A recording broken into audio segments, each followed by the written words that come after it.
part of a disinformation program is to plant individuals in organizations. This is common. The intelligence community, particularly CIA, is known for coming in with cults, planting them there, their own people, provocateurs, having them become leaders of the cult, and then control the cult. And also in these disinformation programs, they will plant somebody, that person will be a rabble-rouser, it'll give the government an opportunity, an excuse to come after that particular organization. It's very common. Ted Gunderson is a retired senior special agent in charge of the Los Angeles office of the FBI. Today, he's a private investigator, and renowned trial attorney F. Lee Bailey once dubbed him as unsurpassed by any in the country. Supporting theory number 1, we have presented 11 thought-provoking points. With the introduction of Ted Gunderson, we move to our theory number 2. Similar to the position of so many others, Mr. Gunderson's lifetime of experience prevented him from believing the news stories about an info bomb being solely responsible for this enormous destruction. Then there was a perplexing situation of John Doe 2 being seen by so many witnesses that a $2 million prize tag was placed on his head. In early June, the Justice Department removed this reward offer, with Janet Reno saying at a news conference, John Doe is no longer a suspect. John Doe 2 is a joke. I mean, the early news report said that John Doe 2 was seen with McVeigh in Michigan and in Kansas and in Arizona. And now the government comes up and says, oh, and also in Kansas he was seen renting the truck with him, right? Now the government's coming up, oh, it's just by coincidence that this particular person that they drew the artist's conception from happened to be in the rental shop at the same time, had nothing to do with McVeigh. This all doesn't make sense. And now the latest thing, as of this date, is that these are two guys, McVeigh and Nichols, out having a beer, decided they hate the government, went down there and blew up the federal building. That's a joke. Why are the national media ignoring this real information? It appears to be factual that you and General Parton and others are uncovering. They're ignoring you, and they are chasing this apparent folly. I don't think they're chasing anything. I think this is part of the disinformation program. I've penetrated... So it's by design. It's by design.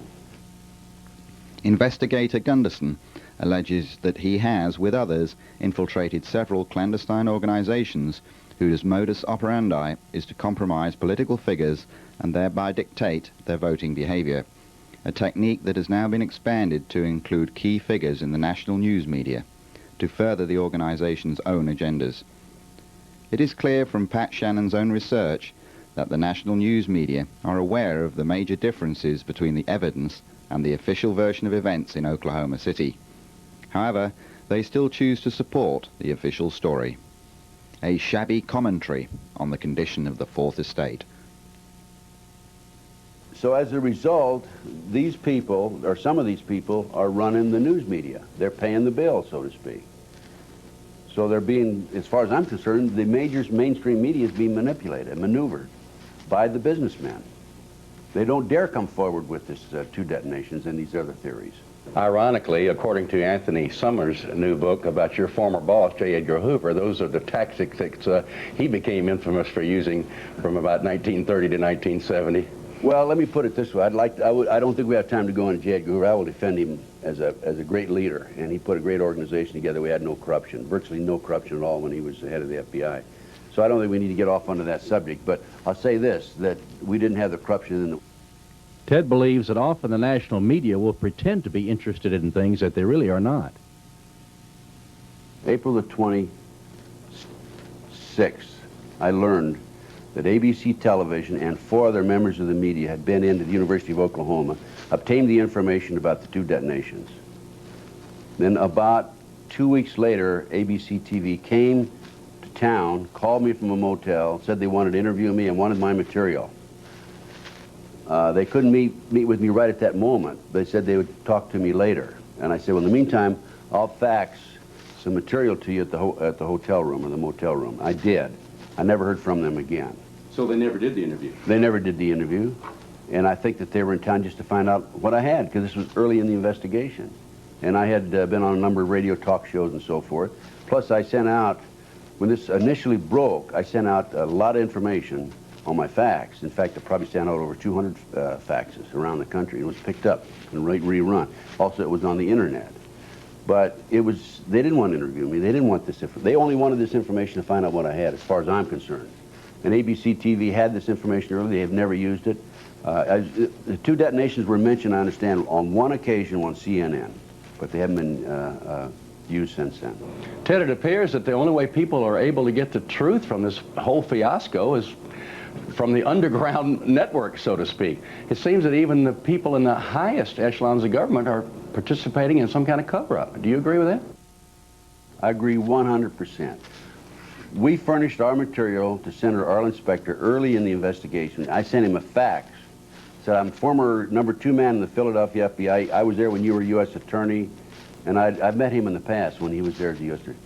And I said, I have some very important, critical information for you. Please contact me. I haven't heard from him yet. This is several months ago. So, also the FBI. We furnished this information to the FBI. About 10 days after I furnished it to the FBI, I received a phone call. The agent said, I received this fax. You want me to send it to other FBI field offices around the country? I said, well, you can do what you want to do. I sent about 200 of them out. I don't think it's going to make any difference one way or another now. But in the end, the bottom line was you want to know where I lived and what my phone number was and so forth. And I said to him, hey, please come out and interview me. Because I not only want to talk about this, I want to talk about some of the other things I'm involved in. The only responsible person, quote unquote responsible, who has contacted me or done any follow-up that I've furnished this report to is Stephen Jones, McVeigh's attorney. Had a nice letter back from him. You will be contacted in the future and so on and so forth. And as a matter of fact, his investigators have already interviewed my associate and me.